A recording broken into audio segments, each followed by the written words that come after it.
Iniciando con los ejemplos o con los ejercicios, vamos a ver primero obtener el factorial. Hay distintas maneras de obtener el factorial.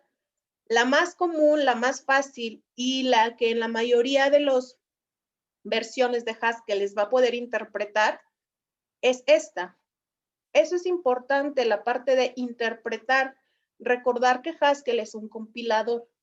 Cuando ustedes vieron la materia de compiladores, lo que hace un compilador es analiza el texto que tú le estás escribiendo, dado su sintaxis que él tiene en su compilador, lo traduce y lo convierte al lenguaje máquina para que la computadora lo pueda ejecutar.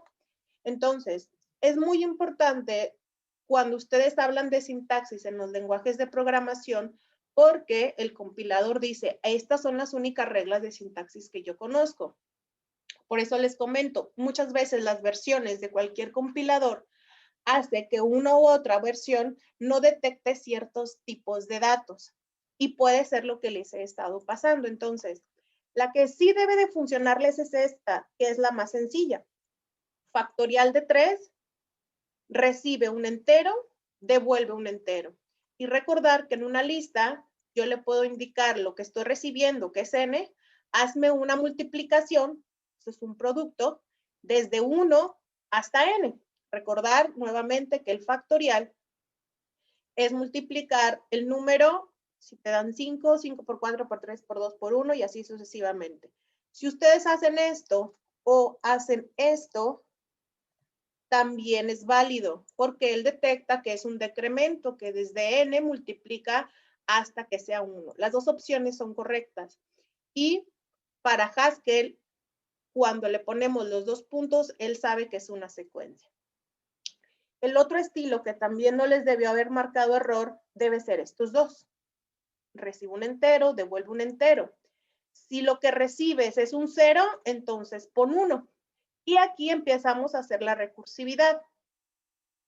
N, por ejemplo, él recibió el número 4, 4 por factorial, y aquí le vuelvo a mandar llamar a esta función, recibe un entero, devuelve otro y ahora está recibiendo el número 4 y así sucesivamente. Recordar que a este proceso se le conoce como recursividad. Y el otro que les pudo haber aceptado pudo haber sido este. Integer, devuelve, bueno, recibe un entero, regresa un entero. Si lo que está recibiendo es un 0, es algo muy parecido, pero sin utilizar if, entonces pon 1. En caso que no, realiza esta operación, que si ustedes se fijan es exactamente igual. La diferencia de estos dos es que aquí utilizo el if y el else, y aquí solamente estoy indicando que hay dos maneras de ejecutar esta función. O lo ejecutas si lo que recibe es 0, o lo ejecutas si lo que recibe es una n. Aquellos estilos en donde utilizaban símbolos como bueno, lo que es el pipe o algunos otros, puede ser que sí les esté marcando error por el estilo o la versión del compilador de Haskell. El ejercicio del palíndromo o identificar si es igual, lo único que hace aquí es si A, o sea, lo que estoy recibiendo, es igual a la reversa de ese mismo. Recordar que la función reverse lo que hace es obtenerte de atrás para adelante de lo que recibes, entonces te va a imprimir que es un palíndromo. En caso que no, entonces te va a indicar que no es un palíndromo. No tal cual no venía en las instrucciones, sino en los últimos ejercicios, pero si se fijan, bueno, este está sencillito, después los vamos a agregar en la práctica que sigue. Tenemos esta parte que es la parte de identificar si es impar. El impar hay tres opciones, bueno, había más. Pero, por ejemplo, aquí yo le digo, recibe un entero y lo que devuelves es un booleano. Y por default lo que está haciendo aquí es utilizar una función definida por Haskell para que él pueda identificar si lo que recibe es un impar. Tenemos otros dos. Recibo un entero, devuelvo un booleano y lo que recibo va a identificar con la función even. La función even lo que hace es verificar si es par. Entonces, si es par, lo niega y hace la operación de devolverte sí o no. O es exactamente lo mismo, pero utilizando not y utilizando el punto. Esta versión puede ser que a algunos les haya marcado error por la operación que está realizando aquí. Las opciones más simples es estas dos. Repito, yo sé que es un poquito complicado. ¿Y cuál es la que va a funcionar a mí? Eso es a veces lo pesado en un nuevo lenguaje que ustedes vayan a aprender.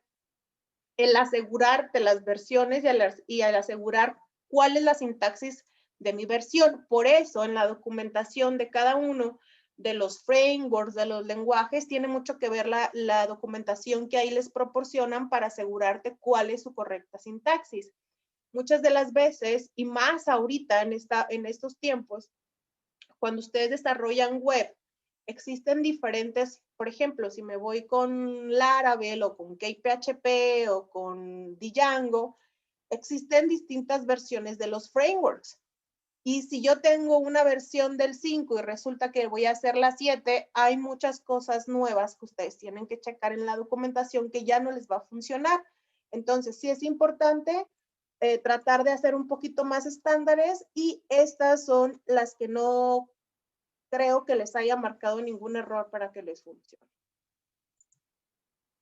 Para obtener un cuadrado, que son los ejercicios que estuvimos empezando a ver la clase anterior, recibo un número. Ese número que recibo puede ser del tipo, bueno, es del tipo num, es decir, puede ser entero o decimal y devuelvo del mismo tipo. Lo que hace es una operación para hacer la multiplicación de x por x o el exponente a la 2 o x exponente a las 2. Las tres opciones son correctas. Sin embargo, puede ser que estas versiones, por la combinación de teclas, a menos que usen el código ASCII de esto, les debe funcionar sin ningún problema. El estándar pues siempre va a ser el símbolo de asterisco, pero estos, si tu teclado de la computadora es diferente al mío, entonces tu combinación que hiciste es distinta y puede ser entonces que sí les pueda marcar algún error en esta sintaxis. Recomendación, vuelva a lo mismo, pues tratar de utilizar la sintaxis más simple que les pueda ayudar a ese proceso. Y tenemos esta operación de suma de cuadrados. Y aquí hago una parte esencial. El manejo de listas.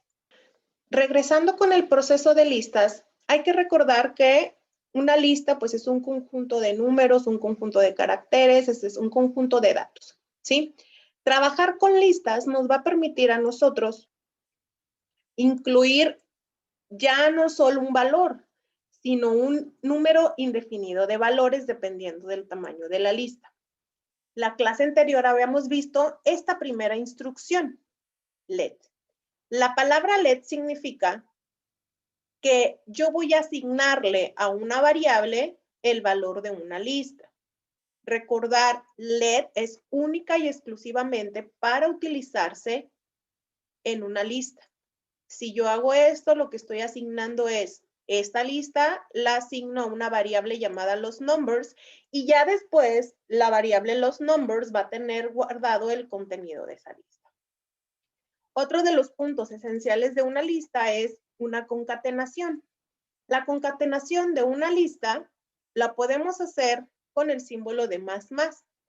Él va a identificar, si yo le pongo más más, yo aquí estoy indicando que voy a concatenar estas dos listas. De hecho, yo puedo hacer entonces, poner let lista 1 igual a este valor y luego hago otra operación de let o lista 2 igual a esto y yo puedo poner lista 1 más lista 2. O sea, puede ser tan simple como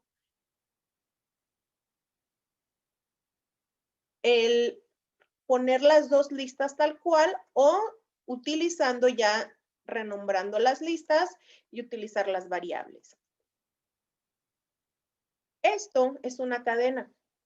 Y Haskell y cualquier compilador sabe que una cadena es un conjunto de caracteres. Realmente, el tipo string, pues lo hicieron para facilitar nuestra vida, pero realmente es un char. cuando ustedes incluso vieron ensamblador, él sabe tanto cuando nosotros ponemos entre comillas o ponemos una string o una variable de tipo string como lo conocemos, realmente es un arreglo de caracteres. Entonces, yo puedo utilizar estas dos opciones. Ponerle entre comillas mi valor, le concateno y me da la respuesta. O puedo poner mi arreglo concatenado con mi otro arreglo y de todos modos me va a devolver un string. Repito, es lo mismo. En los lenguajes de programación, ya incluso en los de alto nivel y en los nuevos que son orientados a objetos, pues ya hasta existen clases tipo string con mayúscula, ¿no? En donde ya él sabe que lo que te está mandando llamar es un arreglo de caracteres y nosotros pues ya no nos metemos en tanto yo. Otra de las opciones es esta, la U. Esta únicamente sirve, la de 2 puntos, para concatenar en un inicio. Es decir, yo nada más me va a servir para tener anteriormente un solo carácter, uno solo. Si yo quiero concatenar muchos caracteres con muchos caracteres, con una lista larga con otra lista larga, yo nunca voy a poder utilizar esto. Este 2 puntos me va a servir siempre y cuando de un primer carácter pueda concatenar muchos caracteres. Puede ser de esta manera o si hacemos la lista, le pongo 5, 2 puntos y la lista completa y ahora sí me concatena toda la lista. Repito, el 2 puntos solamente es a partir de un carácter concatenarle todo lo que sigue. Pueden ser pues caracteres, números, etc. Otras de las opciones que yo puedo estar trabajando y funciones ya definidas por Haskell es este, ¿sí? Este lo que hace es identificar cuál es el índice. Por ejemplo, esta es mi cadena o este es mi arreglo. Utilizo esta operación o este símbolo y 6. ¿Qué es lo que hace? Te va a devolver el número 6. Recordar 0, 1, 2, 3, 4, espacio en blanco 5 y 6. Por eso te devuelve una B. Entonces, el símbolo de admiración que termina W significa obtener, le indicas cuál es el valor dado el índice. Utilizando esto, hago una lista también de números, le digo que me traiga el índice 1 y pues me debe devolver el 33.2. Después ya utilizamos ejercicios combinados con la operación LED. De hecho, si ustedes lo quieren hacer para efectos de probar, pues pueden, antes de empezar con las prácticas, pues pueden hacer estos ejercicios. Aquí si se fijan, lo que ya estoy utilizando es listas dentro de listas. Y eso también es una parte que se utiliza bastante en Haskell. Si se fijan, aquí estoy poniendo una lista llamada B. Es una lista de ¿cuántos elementos? 1, 2, 3, 4, ¿sí? La lista principal que ustedes ven aquí es una lista de 4. Pero en lugar de yo poner una lista de un solo valor, estoy incluyendo listas de listas. Y la ventaja de utilizar esto es que si ustedes se fijan, cada elemento de la lista puede ser del mismo o diferente tamaño. Ese es un tamaño 4, 4, pero aquí tengo 5 y aquí tengo 3. Entonces, es otra de las características. Listas dentro de listas, las cuales puedo concatenar. Si ustedes se fijan, aquí le digo B más, concaténale una lista de listas. Y fíjense, ¿dónde incluye el B? ¿Ya lo vieron? ¿Qué es B? Recordar que es B todo esto. Entonces, a mi lista le estoy concatenando el nuevo elemento, que viene siendo este. Tengo el 2 puntos que tengo aquí. Yo les dije, este solamente funciona cuando tienes un elemento. Pues sí, esto es un elemento, es una lista, pero es un elemento. Y al estar dentro de un corchete significa que es un elemento. Entonces, concaténale a B el elemento que tengo aquí. Y se lo concatena. Importantísimo, ojo, yo aquí hice esto, lo guardé en B. Aquí le dije a B concaténale esto. Pero como yo no lo guardé, B sigue siendo exactamente esta variable. ¿Qué quiere decir? Que si yo quisiera haber guardado el nuevo valor, yo debía haber puesto aquí let B igual a B más la concatenación para que entonces la nueva variable de B me contenga la nueva concatenación. Por eso en este ejercicio que ustedes ven aquí, pues no aparece el 1, 1, 1 porque sigue tomando B y B sigue teniendo la primera versión. Y aquí lo que hago es B, bueno, signo de admiración que cierra 2. ¿Qué significa? Que trae el segundo elemento de B, 0, 1, 2. Y el segundo elemento de B es esta concatenación, esos elementos de las listas. Entre otros de las operaciones o funciones que trae definidos son el head, el tile, el last, el limit, que hasta aquí viene explicado, ¿no? El encabezado, pues te obtiene, toma la lista y pues te devuelve, en este caso, la cabeza, que es el 5. El tile, pues te devuelve, toma la lista y devuelve su cola, es decir, te devuelve esto nada más. El last, pues te devuelve el último. El limit, pues te devuelve todos menos el último. 5, 4, 3. Y bueno, hasta aquí viene explicadito, ¿no? Vienen otras operaciones como obtener el tamaño, si la lista está vacía, el reverse, toma un número de la lista y extrae dicho número. Este también es muy usado. Por ejemplo, si yo le digo take 3, lo que hace es toma los 3 elementos, son estos 3, y entonces mi nuevo arreglo o mi nueva lista son una lista de estos 3 elementos. Si le digo take 1, te toma el 3, y si le digo take 5, pero mi lista es más chica, pues te va a tomar todos para poder obtener los que tiene. Si le digo que no, pues take 0, pues no me toma ninguno. Puedo eliminar elementos de una lista. Si yo le digo top 3, lo que está indicando es que me va a eliminar los primeros 3 elementos. Si le digo drop 0, pues ninguno. Y si le digo drop 100, de todos modos, si no se completa, pues me va a eliminar todos. Me puedo obtener el máximo, me puedo obtener el mínimo, me puede tener una suma de mi lista o el producto, que es la multiplicación, o la parte de elementos.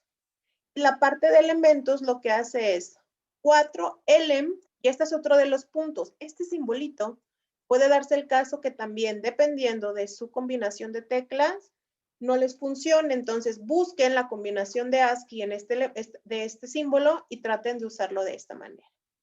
Lo que hace es, el elemento 4 está contenido en la lista, pues te va a decir. El elemento 10 está contenido en esta lista, te va a contestar que no. Para eso sirve el element. Este es una búsqueda y ese también se usa bastante para buscar una lista, un elemento en una lista. Después vienen los rangos que ya si se fijan medio lo habíamos explicado. Por ejemplo, si yo tengo mi lista de 1.20, entonces sabe que lo que estoy utilizando es una lista desde el 1 hasta el 20. O desde la A a la Z es con minúsculas, o si lo pongo con mayúsculas, te lo pone con mayúsculas. Te puede incluso identificar los estilos de rango. Si se fijan, aquí es 2, 4, hasta el 20. Y él ya inteligentemente sabe que es una secuencia y él te devuelve 2, 4, 6, 8, 10 y tu lista completa es esta. O si es de 3 en 3 o de 5 en 5, o sea, tú le puedes dar el rango. Aquí vienen otros tipos de operaciones. El SQL toma una lista y crea un ciclo de esa lista. Entonces, por ejemplo, si yo le doy take 10, ciclo 1, 2, 3, lo que le estoy diciendo es, de mi lista 1, 2, 3, haz un ciclo hasta que completes, en este caso 10.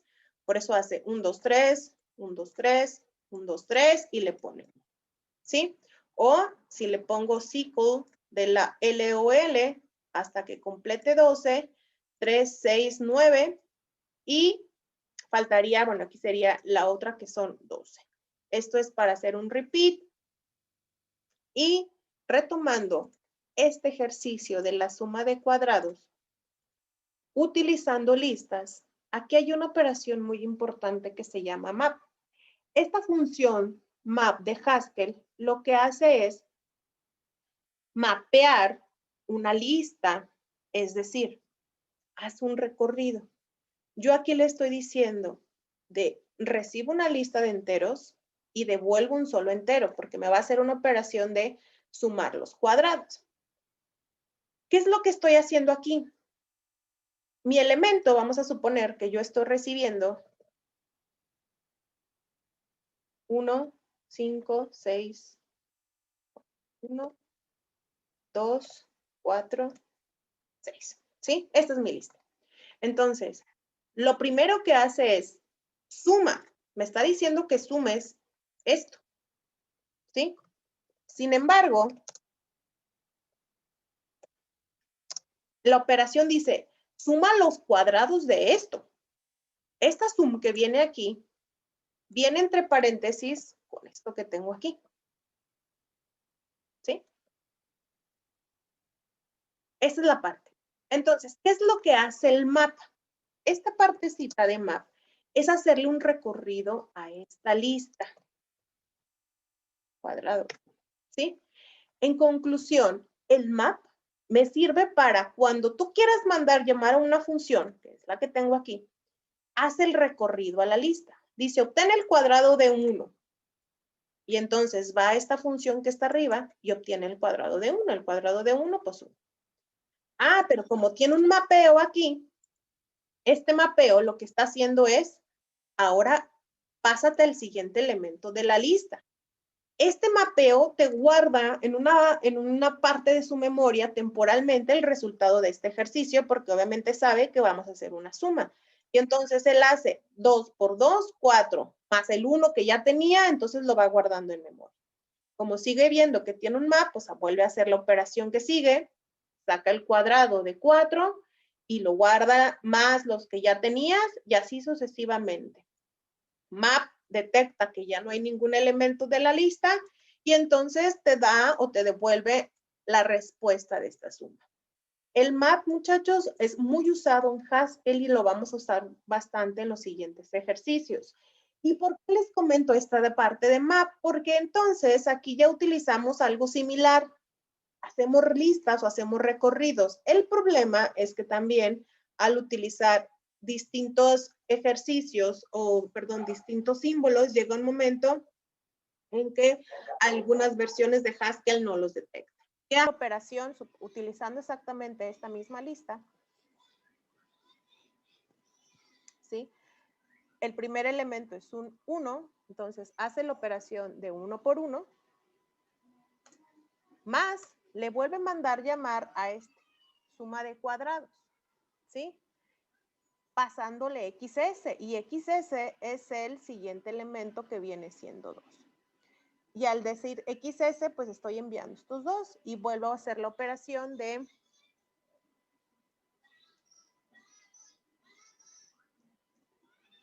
dos por 2 más, y luego vuelvo a hacer otra vez una operación y pasarle aquí el 4 por 4 más, vuelve a hacer otra operación y aquí le vamos a poner el 6 por 6, ¿sí? Y algo similar es esto, ¿no? Obviamente a todo esto le está indicando, ¿sí? Que voy a hacer una suma. Y hace lo mismo que esto. Ventaja de utilizar esto es que el proceso es más rápido porque ya utilizo funciones predefinidas por Haskell. Si yo hago esto, pues lo estoy haciendo como si fuera manual. Es como cuando ustedes están viendo orientado a objetos, ustedes les enseñan en segundo o primer semestre hacer el símbolo, hacer la operación burbuja para ordenamientos, cuando pues ya lo que es el framework o lo que es Visual Studio ya te ofrece una función que te hace la ordenación y es mucho más rápido. Entonces, recomendación siempre, pues tratar de usar las funciones definidas por el lenguaje. ¿Por qué? Pues para que inventan el hilo negro si ya te lo hacen y te lo hacen de una manera óptima. Por eso son los frameworks. Los frameworks de cualquier lenguaje te dice, ah, pues mejor yo ya te hago una función óptima para que tú no empieces desde cero. Nada más que, ¿sabes qué? lee mi manual para que veas que ya existe algo como esto. Entonces, ya con lo que viene Haskell, ya sabemos que el mapeo sirve para que cuando tú quieras mandar llamar a una función, pasándole L, importantísimo, es L, muchachos. Si no le ponen L, él no sabe que es una lista. Por eso, principalmente los tipos de datos que utilicen, o sea, aquí traten de que sea siempre L cuando manejan listas o X o Y cuando son un número normal, perdón, un número único o un carácter único. Estos también va a ser todo bien, pero bueno, me voy a explicar. Tenemos el anterior. Hay 3 maneras de saber cuál es el número anterior. Sin embargo, si ustedes se acuerdan, hay funciones ya predefinidas como el sucesor, predefinidas por Haskell. Aquí lo único que hace es recibo un número entero, devuelvo 1 y me devuelve el anterior. Si lo que recibo es mayor que 1, entonces te devuelve -1 y así sucesivamente. Y bueno, este es lo mismo, el siguiente. Ustedes ven aquí completa, ¿sí? Lo que hace es mandar llamar o te devuelve un 0, un 1, 2, un 3, un 4. Todo esto es una operación matemática para devolverte esto y poder saber qué días naciste. Para eso yo les decía que si me pide un número de días, pues yo tengo que buscar o incluir la función que se llama número de días. Este número de días lo que hace es recibirte día, mes y año. Si se fijan, estoy recibiendo 3 variables en donde hago una operación matemática por 35, pero va y checa si el año es bisiesto. Y si es bisiesto, le manda a llamar a otra función llamada número bisiestos para poder obtener cuántos días tiene de ese número bisiesto, más hace una suma para poder obtener los meses. Todo esto lo que hace es saca el mode 7, el NU, que es TNU, es otra operación para poder obtener los días. Ojo, esta es mi versión, ahorita se los voy a pasar. Este NUD lo que hace es mostrar de una manera diferente un ejercicio que por ahí, si se acuerdan, que venía al final y se trata de hacer para que te aparezca lunes 6 de enero de 1981. O sea, cuando hayas nacido.